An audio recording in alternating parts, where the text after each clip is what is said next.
Kristanova dengan NIM 211510501088 dan saya berasal dari program studi agroteknologi.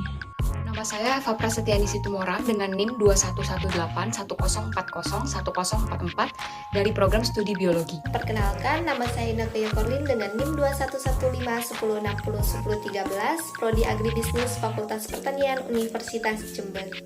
Saya Maesarani Salsalina Sitepu dengan NIM 211710301059 dari program studi Teknologi Industri Pertanian. Nama saya Rupert Matasari Sumarmata dengan NIM 2151060108 dari program studi Agribisnis.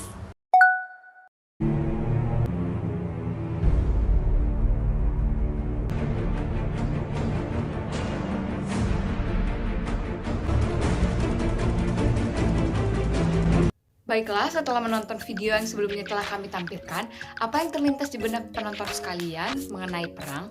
Secara umum, perang diartikan sebagai suatu pergumulan yang terjadi di antara dua kelompok yang saling bersaingan dengan menggunakan senjata atau cara lain yang dianggap sebagai suatu konflik yang sah. Biasanya, perang terjadi karena keinginan atau sifat manusia yang saling ingin menjatuhkan dan juga didukung oleh faktor perselisihan, ketersinggungan, serta penganiayaan. Dalam Alkitab sendiri, kata perang muncul pertama kali pada Kejadian 14 ayat 2 yang berbunyi, masih banyak ayat Alkitab lain yang membahas tentang perang, baik dari sisi pro maupun kontra, sehingga muncul pertanyaan, apakah pandangan firman Tuhan mengenai perang? Mari kita ulas satu persatu. Selanjutnya saya akan menjelaskan penyebab-penyebab terjadinya perang. Yang pertama, adanya perbedaan ideologi. Contoh perang akibat adanya perbedaan ideologi yaitu perang antara Korea Utara dengan Korea Selatan yang terjadi semenjak tahun 1953 hingga saat ini. Dan yang kedua yaitu perampasan sumber daya alam. Sebuah negara yang kaya akan sumber daya alam dapat membuat masyarakatnya makmur. Namun hal tersebut cenderung menjadi daya tarik bagi bangsa lain untuk merebutnya. Seperti halnya bangsa Indonesia. Bangsa Indonesia sendiri dijajah oleh bangsa Belanda yang membuat bangsa Indonesia menderita sengsara yang mendalam. Pandangan Kristen terhadap perang yang pertama adalah pandangan aktivisme. Pandangan aktivisme ini sebagaimana diperkuat dalam argumen Roma 13 ayat 1-7 yang menjelaskan bahwa tiap-tiap orang harus takluk kepada pemerintahan yang ada di atasnya. Sebab barang siapa yang melawan pemerintahan, ia juga melawan ketetapan akan Allah. Dan siapa yang melakukannya akan mendapatkan hukuman atas dirinya. Dalam konteks ini menekankan bahwa ketaatan akan pemerintahan merupakan ketaatan akan Allah. Maka pemerintah adalah sebagai pemimpin dalam perang, maka sudah kewajiban untuk mendukung perang tanpa mempertanyakan apakah perang itu benar ataupun tidak. Yang kedua adalah pandangan pasifisme atau tidak melawan. Pandangan pasifisme ini sangat berlawanan dengan aktivisme yang dimana menjelaskan bahwa perang itu salah, maka dari itu pandangan terhadap perang harus diberhentikan. Dalam pandangan ini menganggap bahwa setiap perintah perang dalam Alkitab itu bukan disampaikan secara langsung, melainkan hanya dari sejarah pengikut agama yang melegitimasikan perang dengan mengatasnamakan Tuhan. Dalam konteks ini menekankan di dalam Keluaran 20 ayat 13 yaitu jangan membunuh, dan Matius 5 ayat 39 yang menjelaskan bahwa tidak membalas orang yang berbuat jahat kepada kita, karena pada dasarnya Kristus adalah pembawa damai. Maka dari itu pandangan terhadap perang harus diberhentikan, dan dalam pandangan ini menolak adanya perang.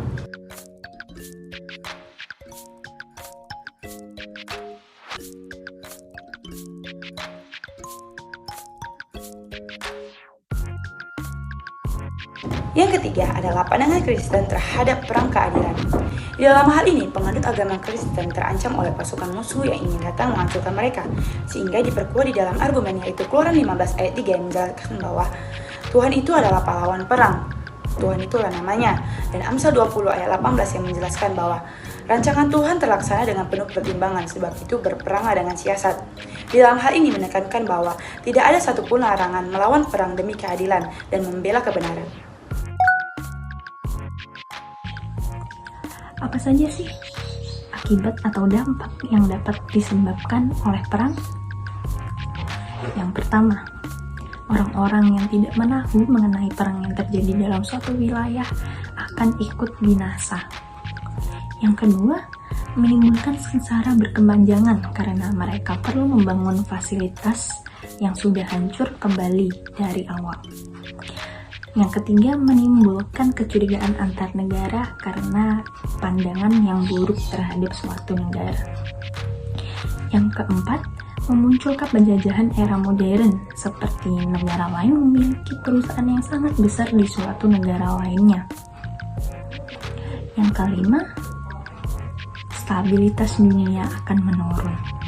Sehingga karena perang bisa terjadi oleh dua pihak atau lebih, sehingga hal tersebut mempengaruhi proses berjalannya globalisasi suatu hal tertentu. Dari penjelasan yang telah disampaikan, kelompok kami menyatakan untuk menolak perang karena pada perjanjian lama yang memerintahkan bangsa Israel untuk berperang ialah Tuhan Allah sendiri yang dapat kita baca dalam kitab Ulangan 20. Dan pada zaman sekarang tidak ada satupun manusia yang dapat menjamin bahwa keputusan untuk berperang ialah keputusan yang berasal daripada Allah dan untuk keadilan dan bukan campur tangan kepentingan pribadi. Dan juga alasan lainnya yaitu dapat kita baca pada kitab Matius pasal 5 ayat 38 sampai 41 dan juga pada ayat 43 sampai 44.